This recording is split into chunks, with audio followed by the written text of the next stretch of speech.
وسلام على عباده الذين اصطفى أما بعد فأعوذ بالله من الشيطان الرجيم بسم الله الرحمن الرحيم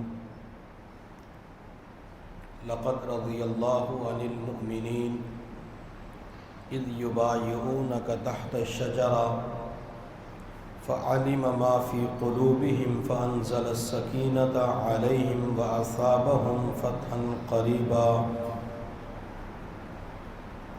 قال النبي صلى الله عليه وسلم المسلم أخو المسلم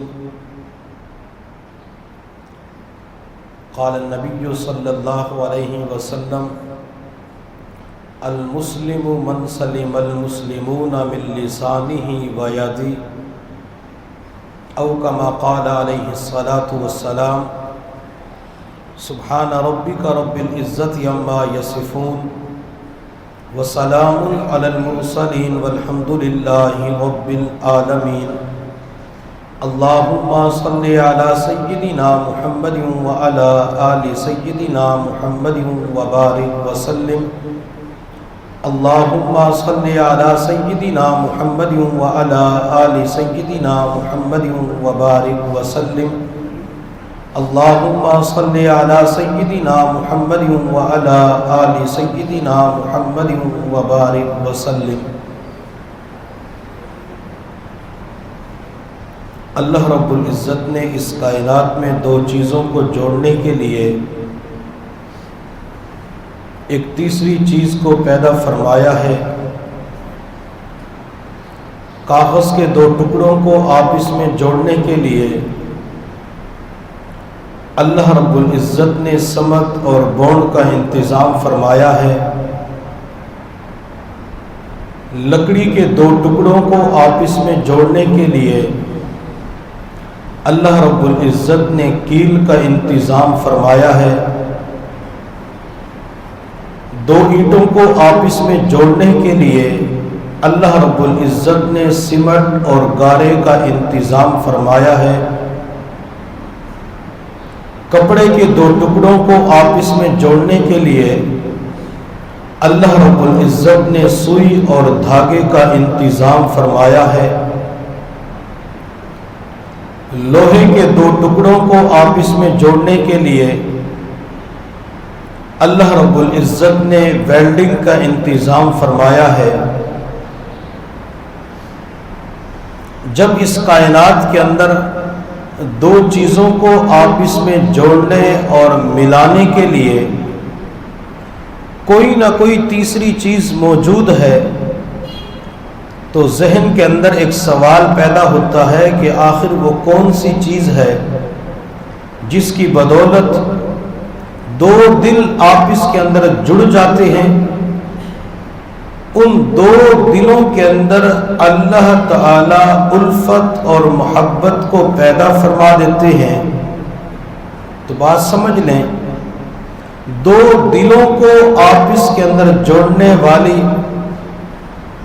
دو دلوں کو آپس کے اندر ملانے والی تیسری چیز کا نام اچھے اخلاق ہیں۔ جب انسانوں کی زندگی کے اندر اچھے اخلاق ہوتے ہیں، اللہ تعالی اچھے اخلاق کی بدولت دو دلوں کو آپس کے اندر جوڑ دیتے ہیں۔ اچھے اخلاق کی بدولت اللہ تعالی دو دلوں کے اندر الفت اور محبت کو پیدا فرما دیتے ہیں۔ اچھے اخلاق کا مفہوم بہت وسیع ہے۔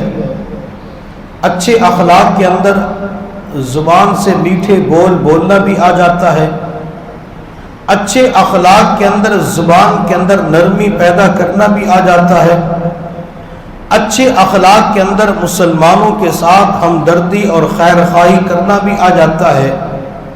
اچھے اخلاق کے اندر ایک دوسرے کو سلام کرنا بھی آ جاتا ہے۔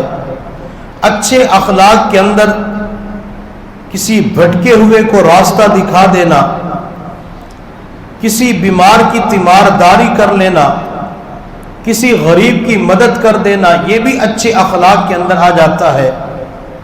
اچھے اخلاق کے اندر کسی بندے کی حاجت کو پورا کر دینا، یہ بھی اسی مفہوم کے اندر آ جاتا ہے۔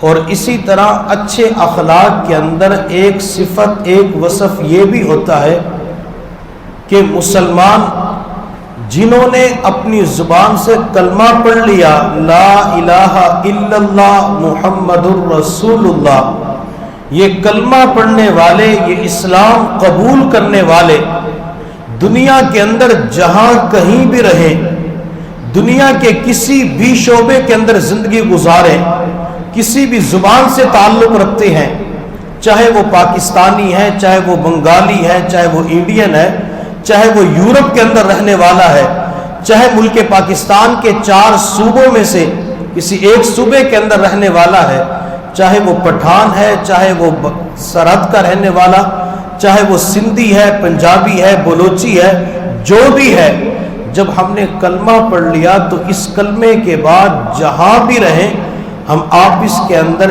ایک دوسرے کے بھائی بن کے رہیں۔ جب ایک دوسرے کے بھائی بن کے رہیں گے، ایک دوسرے کا خیال رکھیں گے، تو اللہ رب العزت کی رحمتیں اور برکتیں ہمارے اوپر اترنا شروع ہو جائیں گی۔ آج کے مسلمان کا حال کیا ہے؟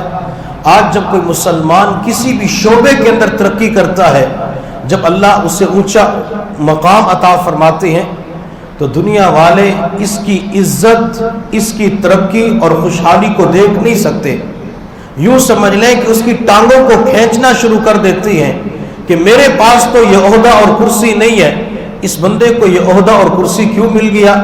میرے پاس تو مال و دولت نہیں ہے، اس بندے کو یہ مال و دولت کیوں مل گیا؟ میری اولاد تو اس مقام تک نہ پہنچ سکی، اس کی اولاد یہ آگے بڑھتی ہوئی کیوں جا رہی ہے؟ یہ دل کے اندر حسد پیدا ہوتا ہے، اور پھر اس کے لیے بعض مرتبہ بددعا دینا شروع کر دیتے ہیں، اور جتنا اس کے راستے کے اندر روڑے اٹکا سکتے ہیں تو بندہ کوئی کسر نہیں چھوڑتا۔ اس لیے ہم نے کلمہ پڑھ لیا، لا الہ الا اللہ محمد الرسول اللہ، چاہے وہ محلے کے اندر رہنے والا اپنا ہے یا اجنبی ہے، رشتہ دار ہے، برادری کا ہے یا کسی اور برادری سے تعلق رکھتا ہے، تو ہم اس کے ساتھ بھائی بن کے رہیں، اس کے حقوق کا خیال رکھیں، اس کو ایذا نہ پہنچائیں، اس کو کسی قسم کی تکلیف نہ پہنچائیں۔ جب اس طریقے سے زندگی گزاریں گے تو اللہ کو بھی بندوں کے اوپر پیار آ جائے گا۔ حضور صلی اللہ علیہ وسلم جب خیبر کو فتح کرنے کے لیے تشریف لے گئے، ایک قلعہ تھا جو فتح نہیں ہو رہا تھا۔ حضور صلی اللہ علیہ وسلم نے ایک دن صبح کے وقت صحابہ کرام سے فرمایا کہ میں جھنڈا ایک ایسے بندے کے ہاتھ میں دوں گا جس سے اللہ تعالیٰ یہ قلعہ فتح فرمائیں گے۔ چنانچہ آپ صلی اللہ علیہ وسلم نے حضرت علی المرتضیٰ رضی اللہ تعالی عنہ کو بلایا اور جھنڈا حضرت علی کے ہاتھ میں دیا، اور آپ نے فرمایا کہ علی اس قلعے کو تو نے فتح کرنا ہے۔ حضور صلی اللہ علیہ وسلم کی دعا تھی، آپ صلی اللہ علیہ وسلم کی نور نظر کرم وہ حضرت علی کے اوپر پڑ چکی تھی۔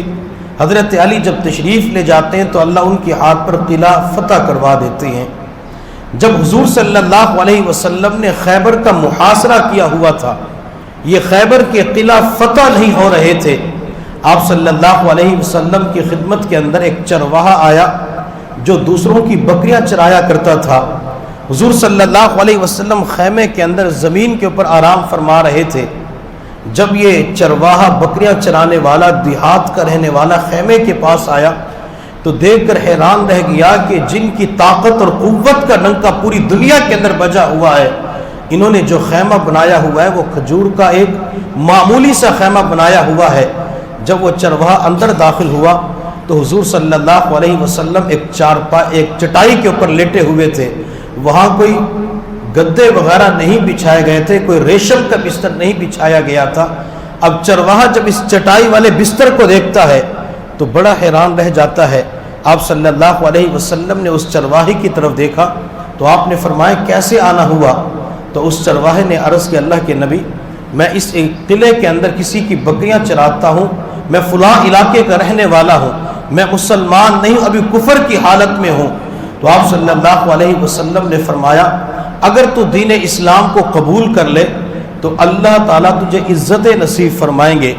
چنانچہ وہ چرواہا اسی وقت کلمہ پڑھ کے مسلمان ہو جاتا ہے۔ پھر اس چرواہے نے عرض کیا اللہ کے نبی میرا رنگ کالا ہے، میں کسی اونچی برادری سے بھی تعلق نہیں رکھتا، تو کیا مجھے صحابہ کرام اپنے قریب کریں گے؟ حضور صلی اللہ علیہ وسلم نے ارشاد فرمایا صحابہ تو اپنی جگہ پہ، تو نے اسلام قبول کر لیا، میں محمد تجھے اپنے سینے کے ساتھ لگاؤں گا۔ تو اس چرواہے نے کہا اللہ کے نبی میرے تو جسم سے بدبو آ رہی ہے، میں صبح سے لے کر شام تک بکریاں چراتا ہوں، اس پسینے کی وجہ سے سمیل آ رہی ہے۔ میرے محبوب نے فرمایا جب تو نے اسلام قبول کر لیا، کلمہ پڑھ لیا، اللہ تعالیٰ نے تیرے جسم کی بدبو کو خوشبو کے اندر تبدیل کر دیا، میں تجھے اپنے سینے کے ساتھ لگاؤں گا۔ چنانچہ حضور صلی اللہ علیہ وسلم نے اسے محبت دی، اسے پیار دیا، اپنے سینے کے ساتھ لگایا۔ پھر اس چرواہے نے عرض کہ اللہ کے نبی اب میرے لیے کیا حکم ہے؟ حضور صلی اللہ علیہ وسلم نے ارشاد فرمایا کہ نہ تو اب کوئی نماز کا وقت ہے کہ تمہیں نماز کی ترغیب دی جائے، نہ رمضان المبارک کا مہینہ ہے کہ تمہیں روزے کی ترغیب دی جائے، نہ تمہارے اوپر مال ہے کہ زکوٰۃ فرض کر دی جائے۔ البتہ ایک عبادت خیبر کے میدان کے اندر وہ تلواروں کے سائے کے اندر انجام دی جا رہی ہے، تو تلوار اٹھا جہاد کرنا شروع کر دے۔ تو اس چرواہے نے عرض کہ اللہ کے نبی اگر میں جہاد کروں اور جہاد کرتے کرتے میں دنیا سے چلا جاؤں تو مجھے کیا ملے گا؟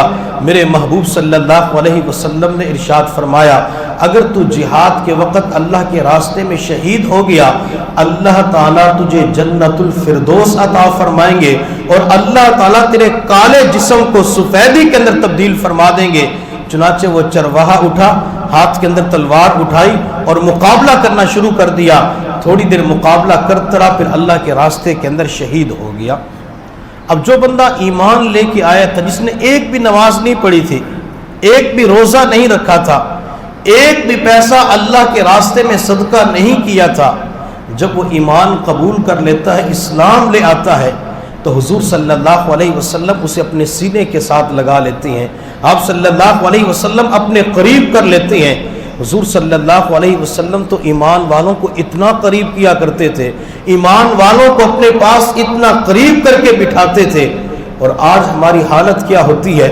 جب کسی کے بارے میں تھوڑی سی بدگمانی آ جاتی ہے، جب کسی کے ساتھ بولنے کو جی نہیں چاہتا تو اسے کنی کترانا شروع کر دیتے ہیں، اس سے بات چیت کرنا بھی پسند نہیں کرتے، اس سے سلام کرنا بھی پسند نہیں کرتے، حتیٰ کہ اگر قریب سے گزرتے ہیں تو زبان سے سلام کرنا گوارا نہیں کرتے۔